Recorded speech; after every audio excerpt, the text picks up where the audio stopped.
saludándole en el amor del Señor, deseando ricas y abundantes bendiciones del cielo hacia sus vidas. Llegado la hora de compartir el devocional, pancito diario de vida que tanto bien hace a nuestras almas.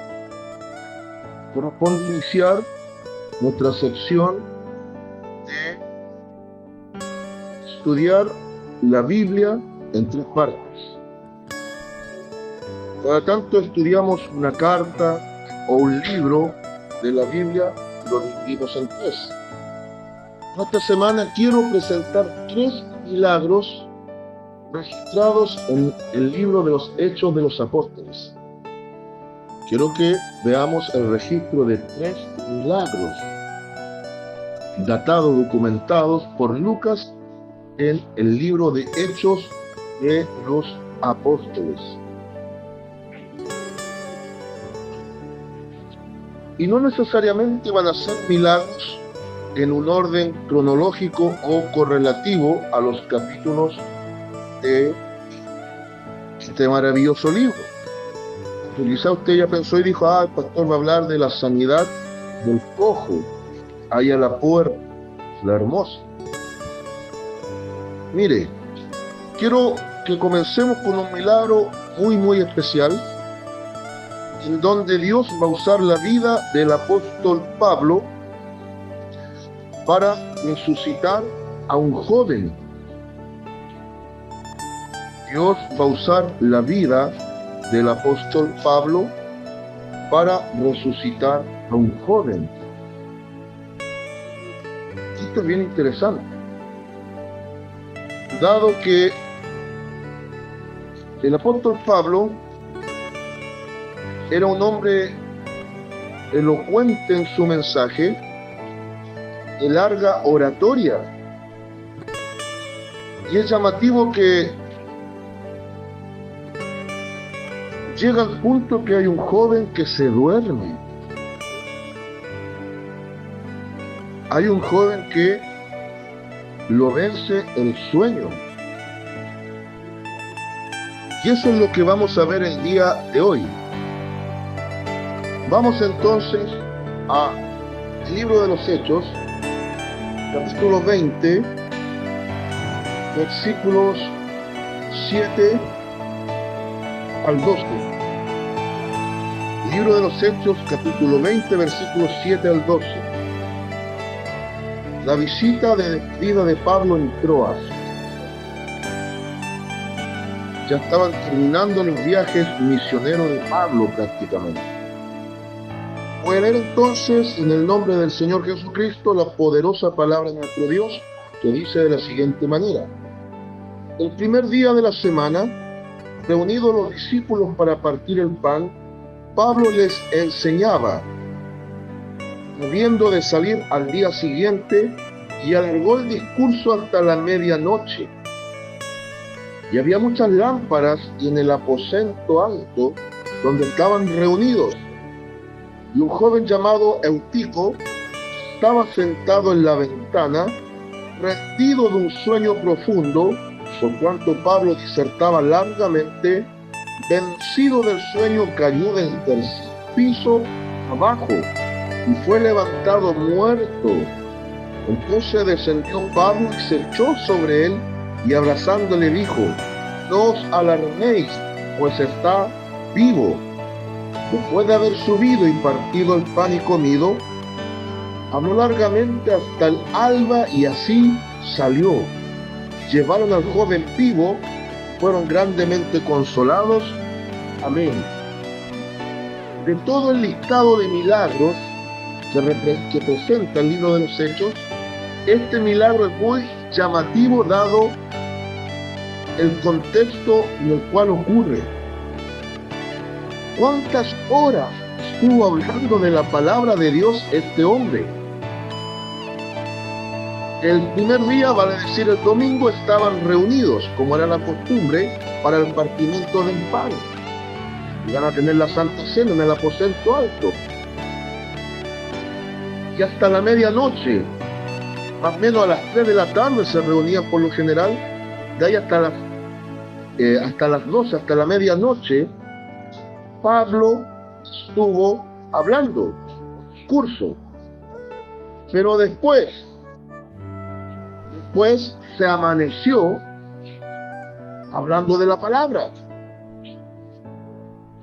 De las 15 a las 12, 9 horas. De las 9 a las 6, estuvo no menos de 9 horas el apóstol Pablo soltando, enseñando y hablando de las cosas de Dios. Pero es llamativo que en esta primera instancia, de estar hasta la medianoche, un joven llamado Eutico, esa zona de Troas, cae rendido por el sueño. Puede ser también las lámparas, algo ocurrió, o sencillamente se fatigó por el largo discurso de Pablo, y dice el relato que cae de un tercer piso. Imagínense una caída de 10 metros más o menos, y no en terreno blando. Entonces el joven se muere, se mata. Ahora, era día de comunión con Dios, era día de Santa Cena, era día de unidad de iglesia, era día de consagración. Pero a todas luces la muerte de este joven podía propiciar un tremendo escándalo. El apóstol Pablo, Dios lo usa, y el joven es resucitado, y dice que hubo una gran consolación a partir de eso. Entonces, detrás de este milagro veo algo bien importante y de lo que quiero compartir. Cuando hay unidad en la iglesia, cuando hay comunión en la hermandad, cuando la iglesia se reúne para lo mejor delante de Dios, por más que el enemigo quiera traer muerte, Dios saca a la luz la vida. Ahora, se desprenden varias enseñanzas aquí también. Hoy por hoy se habla de una ética pastoral en donde se dice que la comunidad de creyentes más de 15 minutos no se concentra en un mensaje. Bueno, los que técnicamente hablan así podrían preguntar al apóstol Pablo cómo lo hacía para entregar mensajes de 9 horas. Ahora, el único relato en donde alguien se queda dormido con la predicación de Pablo es este.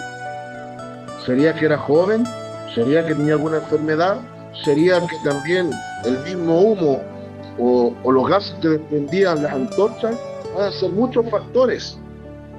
Pero cuidado de quedarnos dormidos cuando hombres de Dios nos hablan.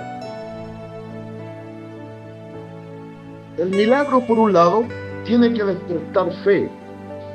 Estando Dios en el asunto, aun los muertos recobran vida. Pero cuidado que tú, que crees estar vivo, te mueras en medio de un mensaje. Lo peor que podemos hacer es limitar a Dios. Eso es lo que está ocurriendo hoy. El Espíritu Santo no puede ser limitado. Estoy de acuerdo con el orden, con el protocolo. Estoy de acuerdo con la mesura en el ejercicio también de la devoción a Dios. Estoy totalmente de acuerdo con todo aquello. Pero hoy por hoy hemos caído en tantos formalismos y en tantas cosas en donde hay creyentes que ya no son capaces de aguantar 15, 20 o 30 minutos de mensaje y se están muriendo sin caerse en la azotea porque no están recepcionando el mensaje. Entonces debemos resucitar a Eutico de Troas en las congregaciones para que seamos capaces también de comenzar a alimentarnos con comida sólida de más de 15 minutos. Escúcheme bien. Estoy de acuerdo que hay ciertos mensajes que podemos llevarlo a efecto en esa cantidad de tiempo, pero hay otras enseñanzas en lo particular que a mí mismo una sola introducción de mensaje me va a tomar no menos de 15 minutos. Si es un tema profundo, fácilmente 1 hora y media y hasta 2 horas de enseñanza. Cada apóstol no menos de 9 horas. ¿Qué es lo que presentó? ¿Qué es lo que enseñó? La Biblia no lo registra. Pero fíjese que de todo el grupo, uno solo fue el que se queda dormido y muere. Que no le pase a usted o a mí.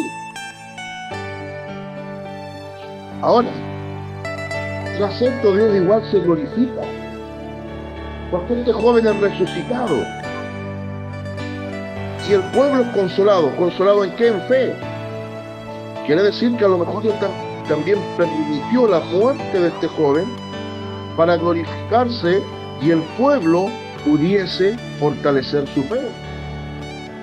Una vez más también podemos tener otra lección a través de este milagro. Cómo Dios transforma al muerto y le da vida. Cómo Dios cambia maldición en bendición. Cómo Dios se glorifica desde las tinieblas a la luz. Podemos sacar muchas ilustraciones prácticas, lecciones espirituales muy objetivas desde este caso subjetivo. Pero el asunto es, y quiero concluir en 3 partes. Número 1, no limitemos al Espíritu Santo. Dejemos que actúe como Él quiera y como Él sabe. Número 2, debemos crear un carácter espiritual para poder también permanecer concentrados y conectados con el Espíritu Santo y la palabra, sobre todo con predicadores de grueso calibre que muchas veces presentan doctrinas profundas que requieren gran tiempo de exposición. Y número 3, no nos olvidemos lo que pasó con este joven. No sea cosa que nos muramos en medio de un servicio escuchando la palabra de Dios. Saludos de paz, amor y bendición desde Longaví a cada uno de ustedes.